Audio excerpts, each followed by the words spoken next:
Mas a grande preocupação deste defensor, dizendo com um tom a Vossa Excelência, envolve a condenação pelo delito de tráfico de entorpecentes e associação ao tráfico.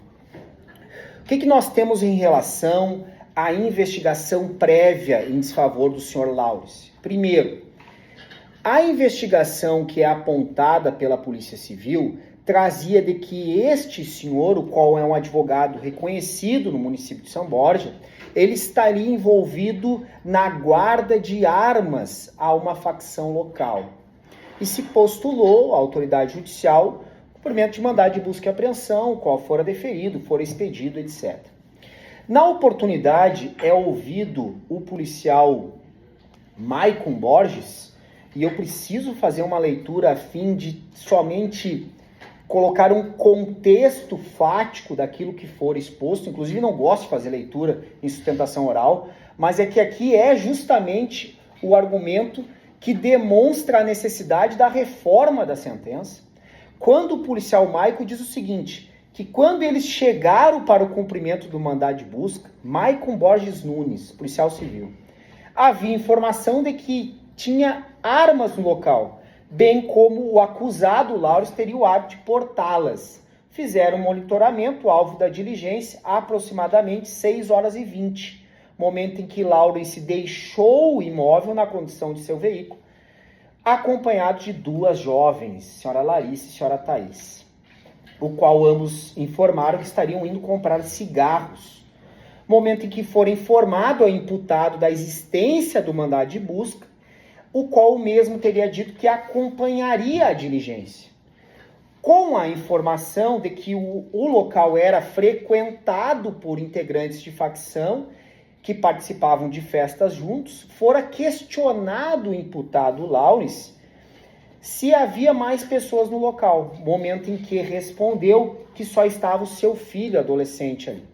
Posteriormente, ele é questionado, mais uma vez, o mesmo teria dito que teria um casal de amigos na residência, que vem a ser justamente, aqui fazendo um parênteses, o Correl, senhor Dalvan.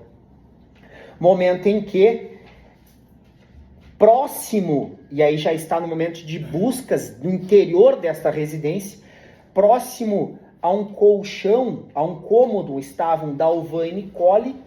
Próximo da cabeça de Dalvan havia um revólver 38 com numeração suprimida, balanças de precisão, cocaína e crack. Momento em que afirma o policial civil que fora dado voz de prisão a Dalvan em razão dos ilícitos. Também havia uma necessaire com uma quantidade de R$2.000 em munições.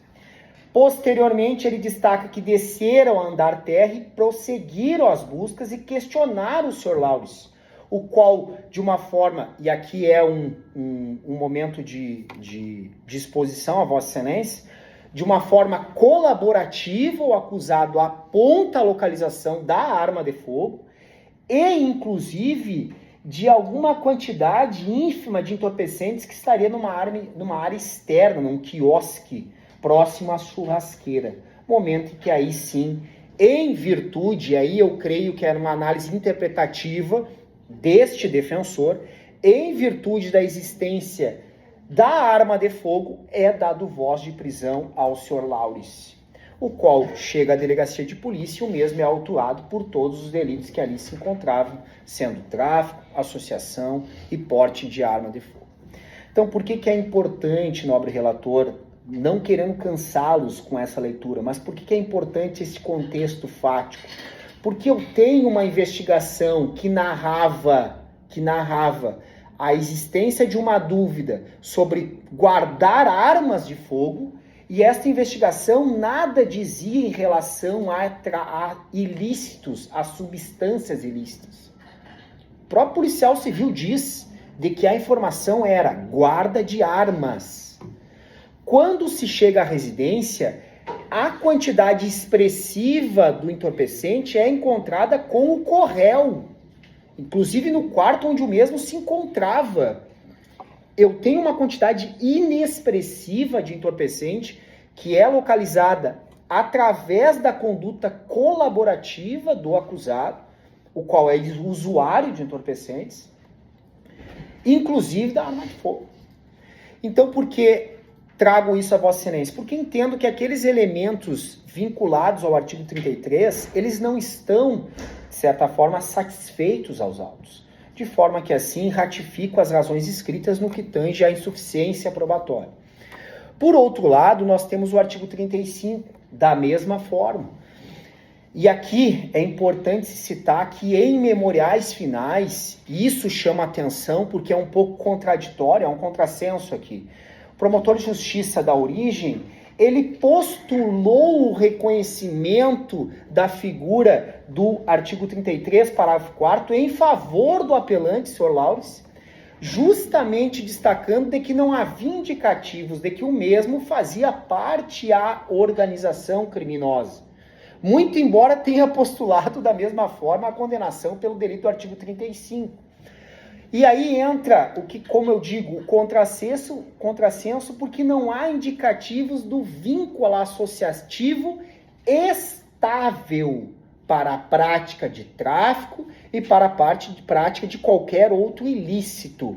O que nós podemos ter aqui é tão somente, caso os senhores entendam, uma coautoria demonstrada, o que não gera a condenação pelo artigo 35.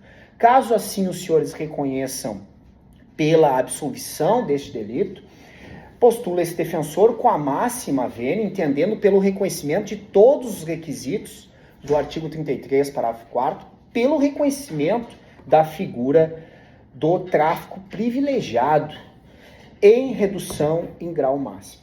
Desta forma, nobre relator, agradecendo Vossa Excelência por se debruçar aos autos, pela sua manifestação, o qual irá vir, sempre respeitando o voto, e fazendo um último adendo, rapidamente. Estou há 14 anos na advocacia criminal e nos primeiros 2 anos estive junto a esse tribunal com meu pai durante praticamente todas as sessões, Dr. Sérgio Lima, de Santa Maria. E me recordo das oportunidades quando nós chegávamos para pedir a preferência. Meu pai poderia ser o primeiro, o segundo na sustentação, e ele sempre pedia para ser o último. Eu nunca entendi aquilo. Mas por quê? Porque ele sempre queria que eu acompanhasse todos os votos e julgamentos. Já disse isso à pessoa do senhor presidente. E hoje eu percebo quanto isso foi importante. Então, de forma que agradeço pela atenção de todos. Muito obrigado, senhor presidente. Ratifico as razões escritas.